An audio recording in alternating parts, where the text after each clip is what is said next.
Hello everyone. Welcome back.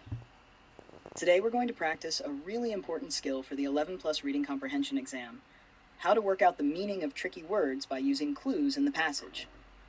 We're going to read a short extract about a girl called Ashni, who has just moved to Brazil, and then I'll show you step by step how to find words' meanings.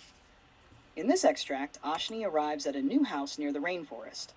You'll hear the sounds outside, see what objects are in her room, and learn how she's feeling. A little unsure, but very curious. Ashni was awoken by the tinny humming of a mosquito in her ear. Pulling herself up like a collapsed puppet, her arm numb from where she had lain on it, and her eyes puffy from sleep, her first realization was that night had fallen. Yet although the house was silent, the rainforest outside certainly was not. She could identify the cacophonous call of birds. They shrieked and squawked in clear reciprocation, chattering and interrupting one another. Their conversations were punctuated by the howls and yelps of monkeys, and the undergrowth at the edge of the veranda rustled and shook continuously with the movements of the creatures within. Yet rather than magnify her loneliness or fear, the noise and bustle left her intrigued by the life beyond the window. Inside, Ashni's stuffed bear, Toffee, surveyed the room balefully. He sat upon a threadbare chair that, like every other item in the room, seemed like a relic from a bygone time. Neglected ornaments languished in shadowy obscurity, many made from ivory and dark mahogany. Some were small and attractive, like a white mouse mid-scamper, but others were almost ominous, including a small, heavy box covered with menacing faces and figures holding weapons. Ashni was reminded that it was Toffee who stood guard for her whilst she slept. Now, as she lit one of the candles left on her dressing table, Toffee's eyes glimmered and winked in the light. She scooped him up and began whispering to him conspiratorially. She was mindful that she did not want to wake her aunt in the next room. She knew that she had appeared ungrateful and morose at dinner. But really, how was she supposed to feel?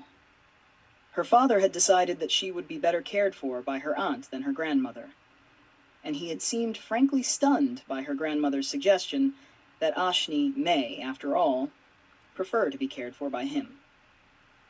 "I'm not sure how I feel about this," Ashni whispered softly into Toffee's rounded ear. She held him firmly in one arm, whilst now examining the items on her dressing table. One particular box caught her attention. It was the dark one, carved with the most intricate pictures.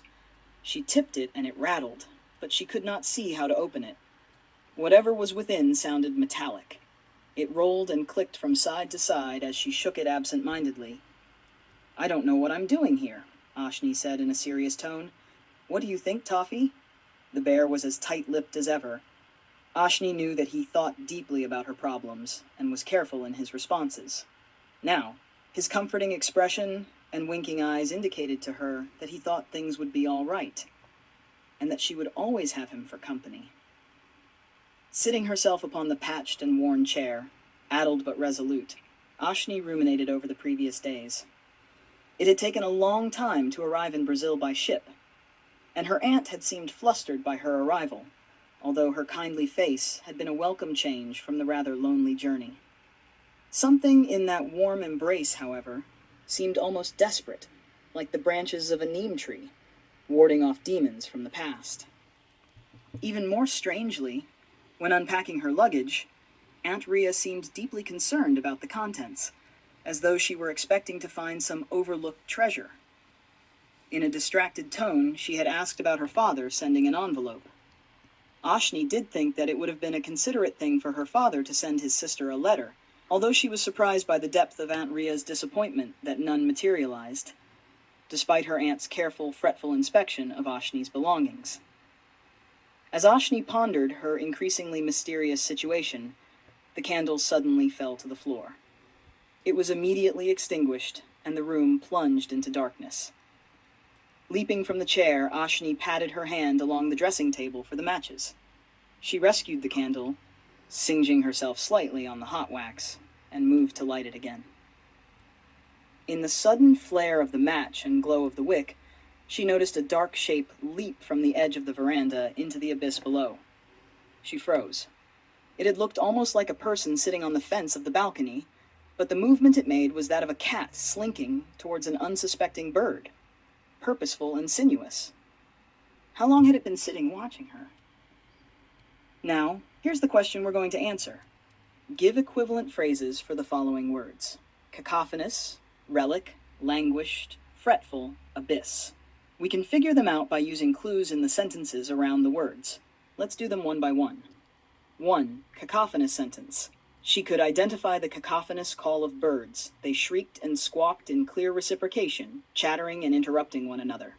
Clues: shrieked and squawked show loud, messy sounds. Equivalent phrase: very loud and noisy. 2. Relic sentence. He sat upon a threadbare chair that, like every other item in the room, seemed like a relic from a bygone time. Clues: bygone time equals long ago. Equivalent phrase: an old object from the past. 3. Languished sentence. Neglected ornaments languished in shadowy obscurity, many made from ivory and dark mahogany. Clues: neglected and shadowy show they were left alone. Equivalent phrase: were left forgotten. 4. Fretful sentence. Despite her aunt's careful, fretful inspection of Ashni's belongings. Clues: shows worry and nervousness. Equivalent phrase: worried and nervous. 5. Abyss sentence. In the sudden flare of the match and glow of the wick, she noticed a dark shape leap from the edge of the veranda into the abyss below. Clues: below, deep, and dark. Equivalent phrase: a very deep, dark space. And that's it!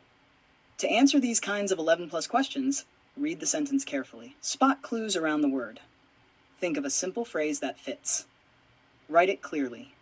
Follow these steps, and you can usually work out tricky words even if you've never seen them before.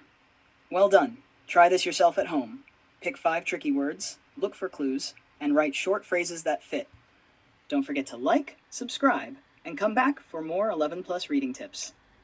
See you next time.